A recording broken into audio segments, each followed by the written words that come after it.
আচরণ তেমন ভালো না, তোমার তোমার মার আচরণ ভালো না, তোমার মায়ের চাল চলন ভালো না, আমার সাথে কিরকম জানি করে। মাকে ডাক দিয়া বলে, ও মা, তুমি কিন্তু ঘরের মধ্যে থাকতে পারবা না, তুমি নাকি আমার বিবির সাথে খারাপ ব্যবহার করো। ও মা, খবরদার, তুমি কিন্তু ঘরের মধ্যে থাকতে পারবা না, সাবধান করে দিলাম। আর একদিন যদি তোমার নামে কোনো রিপোর্ট শুনি, তাহলে কিন্তু তোমাকে ঘর থেকে বের করে দিব। পর্যায়ক্রমে পরের দিনও মায়ের নামে অভিযোগ শুনে এবার মাকে ডাক দিয়ে বলে, ও মা, তোমার নামে আবার আমার কানের মধ্যে অভিযোগ আসছে। ও মা, তোমাকে কিন্তু ঘরের মধ্যে রাখা যাবে না, তোমাকে কিন্তু বাড়ি থেকে বের করে দিব।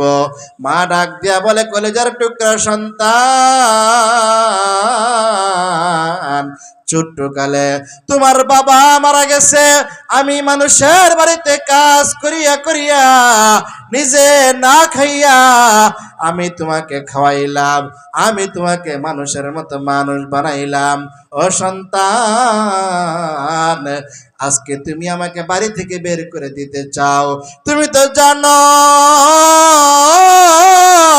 তোমাকে ছাড়া আমার কেউ না, আর আমার এই স্বামীর বিটা ছাড়া আমার আর কিছুই নাই। আমি কই গিয়া থাকবো, কই গিয়া আমি খাওয়া দাওয়া করব, আমি কই গিয়া ঘুমাবো?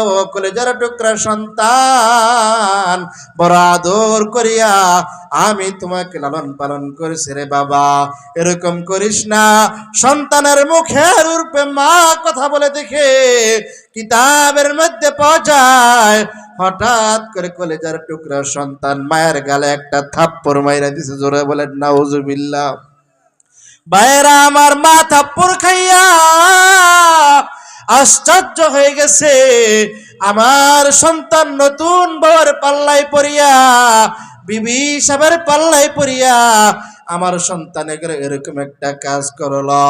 এবার মা সন্তানের দিকে তাকাইয়া ডাক দিয়া বলে, সন্তান, যে হাত দিয়া তুমি আমার মায়ের গালে থাপ্পড় দিলা, এই হাতের মধ্যে আমি মা কতবার না চুমু খাইলাম, আমি মা তোমার হাতটা কতবার না আমার গালের মধ্যে আদরের সাথে লাগাইলাম। কি করলি রে সন্তান, তুই কি একটু ভাবলিও না? মায়াবার সন্তানটা ডাক দিয়া বলে, ও কলেজার টুকরা সন্তান আমার, তুমি যে আমাকে থাপ্পড় মারলা, আল্লাহর ছাড়া কিন্তু কেউ দেখে নাই, পাশের বাড়ির মানুষ দেখলে কিন্তু তোমাকে মন্দ বলবে। তুমি আমাকে থাপ্পড় দিছ, আমি মা ভুইলা গেলাম। কলেজার টুকরা সন্তান, মাথা ঠান্ডা করো। কিন্তু সন্তান পরের দিন সকালবেলা যখন কাজের মধ্যে যায়, মাকে আবার বলে, যাই তোমাকে যেন আইসা বাড়ির মধ্যে না দেখি। বিকাল বেলা যখন কাজকর্ম সারিয়া বাড়ির মধ্যে আসলো, মা কেমন করে জানে একটা চিপার মধ্যে ঘুমায়, একটা চিপার মধ্যে ভয়ে ভয়ে বসে আছে। সন্তান যদি এবার দেখে, না জানে আমাকে কি পরিমাণ মারধর করে। ও সদাসতির মুসলমান, একটু কানটাকে একটু ঝুলায় দেন, অন্তরটাকে নরম করে দেন।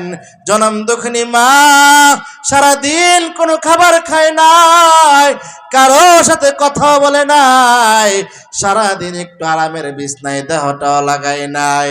সন্তান জানি বিকালবেলা এসে আমাকে কি বলে।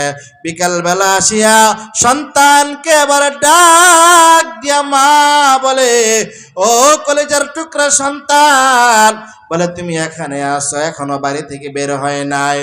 মা এবার আর দেরি করে নাই, সন্তানের পা দুইটা এসে জাবরাইয়া ধরছে। জোরে বলেন নাউজুবিল্লাহ। এবার সন্তান ডাক দিয়া বলে, ও মা, আমার পায়ে ধরলে কোনো কাজ হবে না, তোমার বাড়ি থেকে বের হতেই হবে। মা ডাক দিয়া বলে, কলেজার টুকরা সন্তান, সন্তান, তোমাকে ছাড়া তো আমার কেউ নাই। আমি কোথায় যাব, কার কাছে থাকবো, কার কাছে গিয়ে আমি খানা পিনা করব? ও কলেজার টুকরা সন্তান, এত কষ্ট করিয়া তোমাকে আমি মানুষের মতো মানুষ বানাইলাম, এত শিক্ষিত বানাইলাম, তোমাকে ছাড়া আমি মা কিভাবে থাকবো? বলে তুমি আমার কাছে থাকার কোনো সুযোগ নাই। মা যখন পা ছাড়ে না, কপাল পোড়া সন্তান আর দেরি করে নাই, কেমন কইরা জানি মায়ের বুকের মধ্যে একটা লাথি মাইরা দিছে। জোরে বলেন নাউজুবিল্লাহ। মা এবার আর আশ্চর্য হয়ে গেছে। আরে কলেজার টুকরা সন্তান, তুমি যে বুকের মধ্যে লাথি মারছ, এই বুক থেকে আমি মা কত মন দুধ খাওয়াইছি আল্লাহ ছাড়া কেউ জানে না। ও কলেজার টুকরা সন্তান, তুমি যখন আমার পেটের মধ্যে আসছিলা, আমি মা একটু ভালো খাবার খাইতে পারি নাই, একটু ভালো কইরা হাসতেও পারি নাই, একটু কান্না করতেও পারি নাই।